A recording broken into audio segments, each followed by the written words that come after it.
Subscribe कीजिए। एक मर्तबा हुजूर सल्लल्लाहु ताला अलैहि वसल्लम नमाज पढ़ाकर फज्र की मुसल्ले पर बैठे हुए थे। बैठे ही रहे और गौर व फिक्र में डूब गए गौर व फिक्र में। यहां तक कि जोहर का वक्त हुआ, न खाया न पिया न किसी से कलाम किया। जोहर का वक्त हुआ, जोहर की नमाज पढ़ाई। जोहर की नमाज के बाद फिर गौर व फिक्र में डूब गए। न सरकार ने खाया न पिया। अस्र का वक्त हुआ, अस्र की नमाज हुजूर ने पढ़ाई, फिर गौर व फिक्र में डूब गए। सहाबा को हैरत हुई, परेशान हुए सहाबाए किराम कि आखिर क्या बात है कि आज आकाए करीम सल्लल्लाहु अलैहि वसल्लम न कुछ खा रहे हैं, न कुछ पी रहे हैं, न किसी से कलाम कर रहे हैं, बल्कि गौर व फिक्र में डूबे हुए हैं। खैर तो है, पता नहीं क्या बात है, लेकिन कौन जाए हुजूर से पूछने के लिए? कौन जाए? तो हजरत अब्दुल्ला इब्न मसऊद रजी अल्लाह ताला अन्हु हुजूर सल्लल्लाहु अलैहि वसल्लम से इतने करीब थे कि बहुत सारे लोग उनको अहले बैत में से समझते थे। बहुत करीब थे, और जो बहुत करीब होते हैं वो कुछ भी बात पूछ सकते हैं। तो साहबा ने मुत्तफिका तौर पर हजरत अब्दुल्ला इब्न मसऊद से कहा, जाकर तुम देखो तो सही क्या बात है। तो हजरत अब्दुल्ला इब्न मसऊद रज़ी अल्लाह ताला अन्हु फरमाते हैं कि मैं गया तो सरकार सल्लल्लाहु अलैहि वसल्लम किबले की तरफ मुंह किए,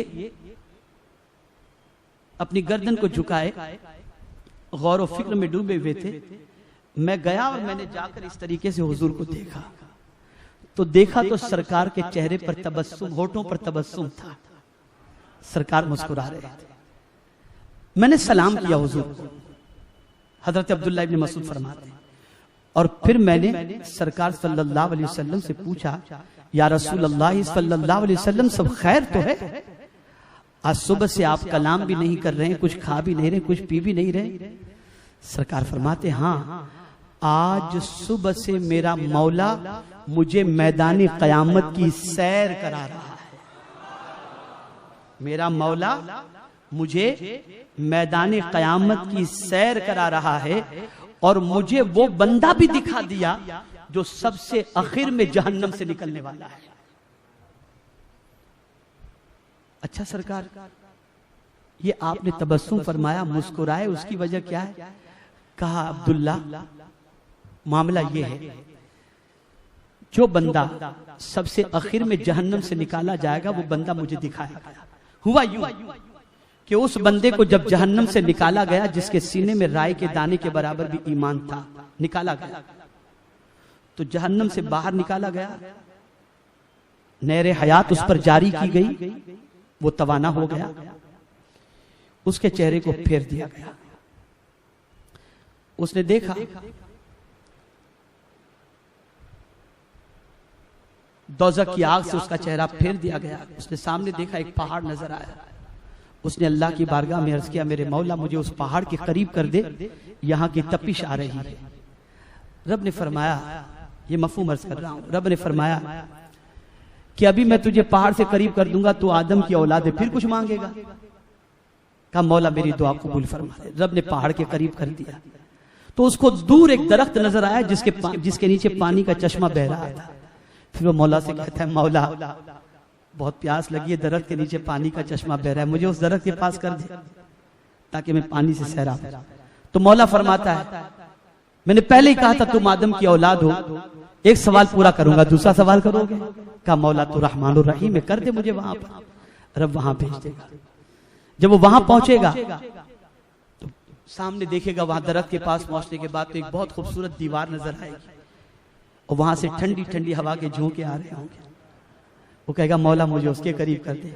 तो मौला डांटेगा उसे, मैंने तुझे पहले ही कहा था कि एक सवाल पूरा करूंगा, फिर तू दूसरा सवाल करेगा। कहा, मौला मुझे कर दे वहां पर। मौला वहां भेज देगा। फिर उसके बाद उसे एक दरवाजा नजर आएगा, और उस दरवाजे के अंदर महल नजर आएंगे। वो मौला से कहेगा मौला मुझे उस दरवाजे के करीब कर दे। वो जब उस दरवाजे के करीब कर दिया जाएगा तो फिर अब मौला उसे पूछेगा। अब मौला पूछेगा, अंदर जन्नत के महल नजर आ रहे होंगे, तो मौला उससे पूछेगा मेरे बंदे तेरी दुनिया कितनी बड़ी? उसने कहा मौला अब दुनिया, अब मैं तो एक छोटी सी जिंदगी छोटे से इलाके में गुजारने वाला, दुनिया तो बहुत बड़ी है। कहा अगर उसके बराबर जन्नत तुझे दे दी जाए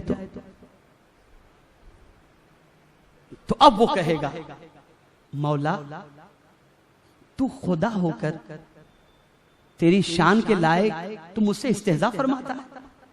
तो मौला फरमाएगा मैं इस्तेजा नहीं करता, जा देख वो जन्नत में तेरा महल है, जन्नत में दाखिल हो जा। सरकार फरमाते हैं कि वो जब जन्नत में दाखिल होगा तो झूमता हुआ जाएगा।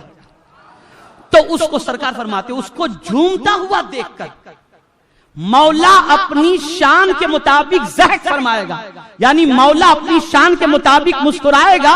सरकार फरमाते हैं रब को मुस्कुराते देखकर मैं भी मुस्कुरा उठा। यहीं से फरमाते हैं कि जब सरकार मस्जिद नबवी शरीफ में बैठकर खुदा को देख सकते हैं तो जब मकाम दना फतदल्ला पर फाइज हुए होंगे तो क्या अपने मौला का दीदार नहीं किए होंगे? यकीनन दीदार किया। इसको अगर साबित करना हो तो कुरान की कई आयतें हैं, ये वक्त उसको साबित करने का नहीं है। बस आप समझें हुजूर ने माथे की आंखों से खुदा को देखा, इसीलिए आला हजरत ने कहा और कोई गैब क्या तुमसे नेहा हो भला, जब न खुदा ही छुपा तुम पे करोड़ों दुरूद। हमारे वीडियो को लाइक शेयर जरूर करिए।